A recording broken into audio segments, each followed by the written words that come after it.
and I, as in my role as a coordinating minister, have a group that's looking at under the presidential panel on social investment programs. Not only have we put in place a very robust and transparent system for paying people directly under the existing program, we are also now sitting together and looking at food availability and nutrition.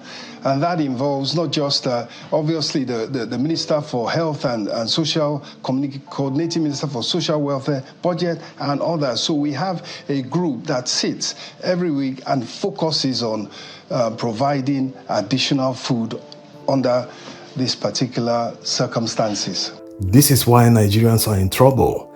The coordinating minister of the economy was asked by Shehu of Channels TV what he's doing about the declining purchasing power of Nigerians.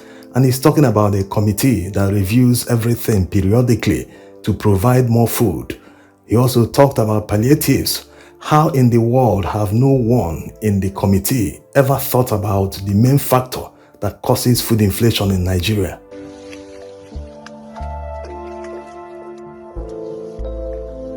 This video might seem harmless when you look at it, but if you watch closely, you will see that they are inside a farm, they are damaging the crops, they are destroying a farmer's investment.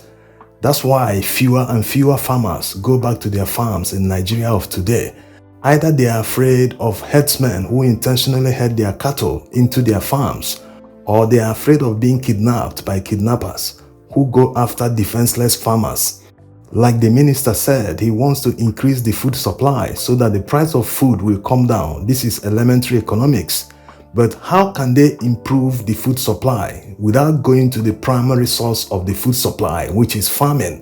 Why have they not thought about improving security around farms so that farmers can be able to farm more? One man was showing off his beautiful pineapple farm, and someone asked him, why is he not farming food crops like maize and others? His first answer was the fact that cattle do not eat pineapple. That even if they get into the farm, they will only succeed in destroying some of the pineapple, but they will not eat them. That means he's trying to minimize his losses. This should worry everyone, because if it continues, we are looking at a serious famine in Nigeria's near future. When herdsmen and their cattle decide the kind of food crops farmers plant, then we're in serious trouble. Nigerian leaders are pretending this is not a huge issue. Some are saying that it is as a result of climate change. That's why herders are heading south. But why should they get into people's farms and intentionally destroy their farms? Another question is, why are they armed? Many years ago, herders weren't armed. They never grazed their cattle inside farms. They only grazed in open areas. What changed? Is it climate change that made them to be armed today? That's why they push their cattle into people's farms and intentionally destroy the farms and crops. Why is it difficult for the government or the coordinating minister or any of the committees he's talking about to think of setting up a ranch for the herders or forcing them to set up a ranch on their own? After all, they are running a business. How much is the price of one cow?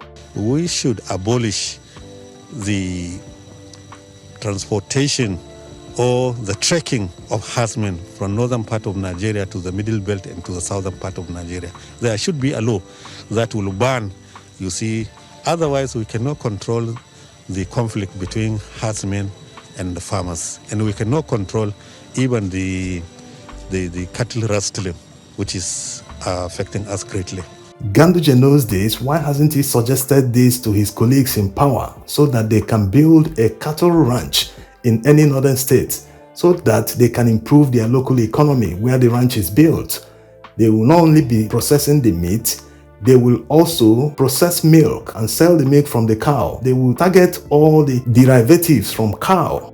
This will create a lot of employment for them. And if they are processing the meat there, supplying them to supermarkets, that means people will be coming to the ranch, and they will not be sleeping in the ranch when they come there. They will sleep in hotels. So you can see the chain reaction. It will expand their local economy, employ more people, the government will earn more money. Yes, the government can invest in a ranch so that people who invest in cows and entrust them in the hands of herders, they agree on a fee. When they are old enough to be sold, they take them back and sell for a profit. So instead of going to the herders to buy calf and entrust in their hands, they bring these calves to the ranch.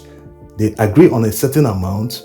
The ranch will take care of everything. They will feed the calves till they are up to adult age. When they are sold, the government will take a percentage. While they are doing this, they must make sure they ban free roaming of cattle. All cattle seen roaming the streets must be confiscated and the herders fined. When they do this continuously, no one will invest in calves and entrust them to herders. Everyone that is interested in investing in calves must have to deal with ranches. That's how to secure Nigeria's food future.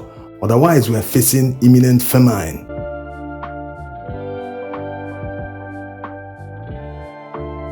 You see, most times it is better to go for the root cause of problems because some problems are actually symptoms of a deeper problem. When you solve the root cause, all the artificial surface problems will vanish.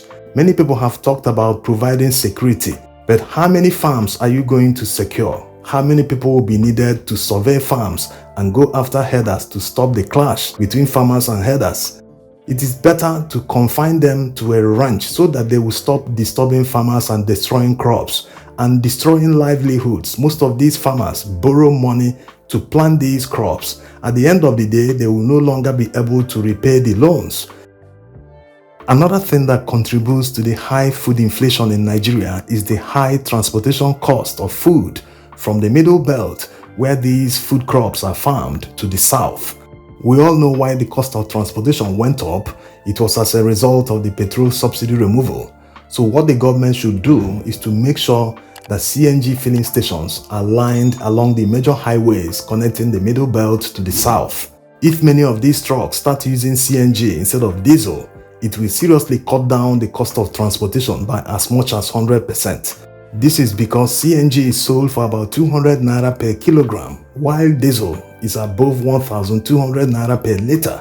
So it's time for them to show their competence. After all, when Tinubu was appointing them, he said that they were competent, that he had a competent team that will tackle all the problems in Nigeria. But 1 year in, they continue giving excuses and things are getting harder. The suffering is just too much. Thanks for watching. We have no reason being part of poverty in the world, especially in the north.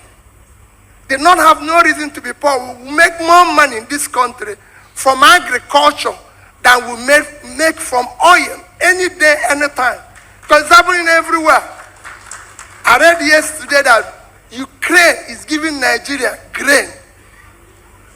Ukraine is at war.